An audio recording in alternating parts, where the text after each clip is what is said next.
Hey there, Cosmic Seekers. How you guys doing? Cosmic Boogeyman, how you guys doing? Welcome back. This is the final card. I can't believe we're at the final card of the Major Arcana deck. Wow, we're completing the Journey of the Fool. It's really interesting. I just sat down and said I'm going to do this one day, and kind of, you know, my main moderator there, Renduska, said, hey, do this. I said, yeah, it's a good idea. And I was going to do it as a short, and I decided to just roll this out. So keep an eye out for the Zodiac and all the other fine-tuned information that comes out, because I'm going to be doing the suits really soon here.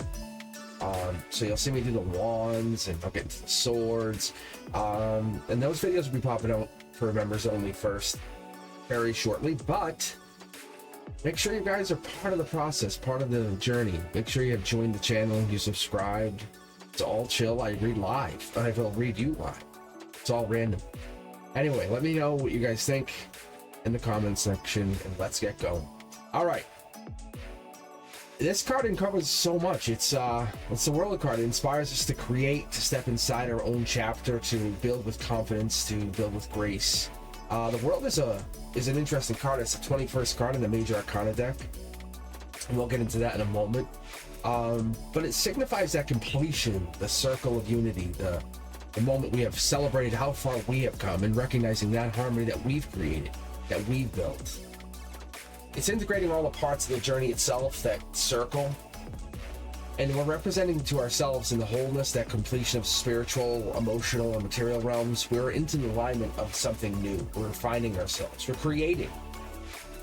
It's a card of mastery and balance, reminding me that every ending is also the beginning. As we reach the end of a cycle, we have to be ready to step into the greater wisdom of purpose and find what is the reason we're getting into this new cycle. And that wreath that we see around this card here on the outer side, outer corners here, it's basically giving us an idea that's a large laurel wreath. That is the large understanding of symbolizing like victory. It's giving us the achievement, the idea of a cyclical nature of life, reminding us that we must allow chapters to end. We have to. And then when those end, new ones will begin. We'll carry those lessons with us triumphantly forward into our next journey. That dancing figure we see here prominently in the middle of the card, it's an androgynous being. They say it's balance, it's unity, it's like harmony. It brings in that divine dance between joy and freedom, true self, achievement, alignment. We're between the inner and the outer worlds here. You'll see the red ribbon wrapped around. We'll see that red ribbon, and that red ribbon it'll indelibly let us know that we're seeing something. Limitless potential of the universe popping its head through, letting us know, do you know this? It's real. If the card's corners are pointing to something, it points to these four figures. And when I see those four figures, it always reminds me of we have choice. And then I look into Zodiac, and this is how I got into my live read. If you take a moment and come to my live reading, you'll see I have what I call the four cornerstones. And this is how I read, and this is why I read the way I do. My guides have led me down this path, have led me down this intuitive reasoning. We usually take four choices in life. Just ask yourself. We have the obvious, the backup, and if those two fall through, we have the third. And if the third becomes flaky, we have the way back, the dark horse candidate. We always have this information that pops up here because it gives us an idea of seeing where we're coming, where we're going. The Leo, the Taurus, the Scorpio, the Aquarius, they're symbolizing in the cornerstones that fire, the earth, the water, the air. It's reminding us that balance and integration come with all aspects of life. We're not going to get along with everyone. We're not going to give everyone the peace of mind and let them understand themselves through us. We're going to let them understand themselves through themselves. It gives us the choice. We have to keep looking. And you'll see how they look prominently up to the left here. This is where the emotions come in. And I bring it down in this respect, saying the emotions come in first. We play with our emotions first. It's usually animalistic. It's usually holistic. But it could also be a little bit of the divine playing a part here. This could sometimes represent even the angel. poking their head down from the clouds. The purple background, the purple here we have on this wreath, and on the person, it's just about touching, It's starting to come into the realization that spirituality and enlightenment are part of what we would call divine connection. And if you're here with me, I'm sure you have what I would call divine connection. There's no undoubtedly truth that you are here if you are at this final card, the 21st of the Major Arcana. And I thank you for joining me. Thumbs up, share the channel, let people know that we're doing this. Let people know that I do this for free. I share the information at such a rate that I can only protect my own energy. Allow yourselves to drift off and wonder what the next part of this is. It's the journey. It's the fool's journey we've forgotten about. Think back to when you were a kid, I say. Think back to when you were a little young adult, when you first came into your maturity. The world is there. Now we're into that place. This is a reflection of the life lessons you've learned, the challenges you overcome, and that is the integration of all aspects of life. The state of wholeness, the mastery, the fool has become it's like the master of the world, the master of their story. It's ready to begin something. It's beyond the deeper understanding. I can see it, but what is it? In astrology, this represents Saturn. You can see by the ring. The planet of discipline, structure, karmic cycles. Saturn's influence reminds us that we are part of fulfillment. We come through hard work, perseverance, honoring life's nature and natural rhythms. The world invites us not only to embrace our rewards, but help others embrace theirs. Stay dedicated to our journey. And we're not trying to stop others. Stay in your lane, as it would be. Numerology gives us this idea that we have the 2, 1, we have 21, and that breaks down to a 3, which I would say it reduces to a 3 and gives us that idea of like, what is this? Creation, harmony, growth, expansion. It's a cycle. It's that joy. Even the number itself in numerology comes back to 3, comes to the same thing that wreath is tying us into. It's giving us the idea that we're creating joy, we're creating meaningful relationships. The Saturn, the ring, we're creating purposeful endings and new beginnings.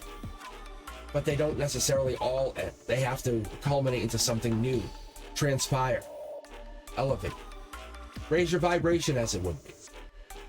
In the Kabbalistic tree of life, when I look at this card, I start to dissect and depict what it would mean. Foundation, kingdom, a little bit of the spiritual and physical tied in. We have the person flying in the air. We have the physical wreath playing a part of, we can't be here without being on the ground first and growing from the soil of Mother Gaia. We have, it's a union of divinity and earthly connection. We're trying to get this connection, understand it, have balance with duality again. Duality playing always playing a role here going into all these cards, but let's keep looking. Because across cultures, I look at this card and I say, how would this reflect any other culture, like Eastern philosophy? But you look at Eastern philosophy and they have this belief that we have the concept of connection of oneness. The realization that all things are interconnected. The world invites us to see the beauty in life cycles. It's unfortunate that it happened, but look at what happened after. Embracing the harmony and coming through the living in the alignment of the universe with the universe, not against it. And those who live against it will find much disarray, much dissatisfaction, whatever that would be. So I always ask people, I say, hey, how does this world's energy apply to you, apply to your life? It's a moment to celebrate your accomplishments. I ask them, when I look at this card, I ask those people, I say, what are you looking to ask me? And when I'm reading this card, I ask those people to understand the world is reminding us to honor your journey. It's not about us, it's about them personally, and them taking pride in that part of their achievement, saying, you have done this. Look how vulnerable you are. Look at what you have achieved on your way here. You've carried very little to get here. It invites you to integrate all your experiences. It's time of being together with all aspects, the spiritual, the emotional, the physical. So we're getting the connection here to the divinity. We're getting that divine connection out beyond you in harmony. The world teaches us that every ending is the new beginning, and that is ultimately what we're looking for. It's lacking cycle. We have choice. And the strength within you is the strength that you have to gain from a higher perspective, because you've made the journey. There's no more, as it would be, mountains in the background, no more challenges ahead of you. You can just fly over them. So celebrate your journey. You've come so far. The whole and the completeness of your journey is there. Honor that growth. Say, yes, I did this. I created this. Every cycle got me here. It brought me more wisdom. I was embracing those lessons. People say, oh, you're egotistic. No, I am not. I am balanced. I have harmony. You focus on one thing. I focus on all things. The inner and the outer worlds are all equally important to you. Your success is well earned, friend. I can tell you. It's celebrated time. That's what this is. The World card comes out with an intent to show you that you should trust not only in yourself, but the universe, because you now have a concrete link and pack with that wholeness. Your whole journey is meaningful. It's meant something. You celebrated the cycles of life. They bring growth. They bring mastery. You've integrated those into the lessons. Why? What has happened? Why has this gone through? What does this happen to give you this? The wholeness comes within the nature, the nurture. Harmony is there. Harmony is a natural state. The world reminds us that every cycle is a part of growth, rebirth. It's like we're being reborning. Because it's like this person is, they're starting out. You witness this card, or you witness the vulnerability in a lot of these cards. But what happens is it's that rebirth comes through honoring our journey, embracing that wholeness. But when we live by this, it helps us understand our own story and our own chapters, our own resilience, as it would be. Because as I look at it, creation is the soul's response to destruction. That's how we are. We are the co-creator in reality. We step into it, we build, we create. And not only that, tomorrow we have reality. And today we have fear. And with that, I want to let you know that I'm enjoying these videos, and let me know if you've enjoyed it. So don't forget to like, subscribe, hit that notification bell, and stay connected. Join us every Wednesday at 7 p.m. Eastern for live tarot discussions. And Cosmic Collective members, you know me. I know you. I'll see you on exclusive Saturday events. So you let me know with that notification bell. If you hit it, you'll hear me.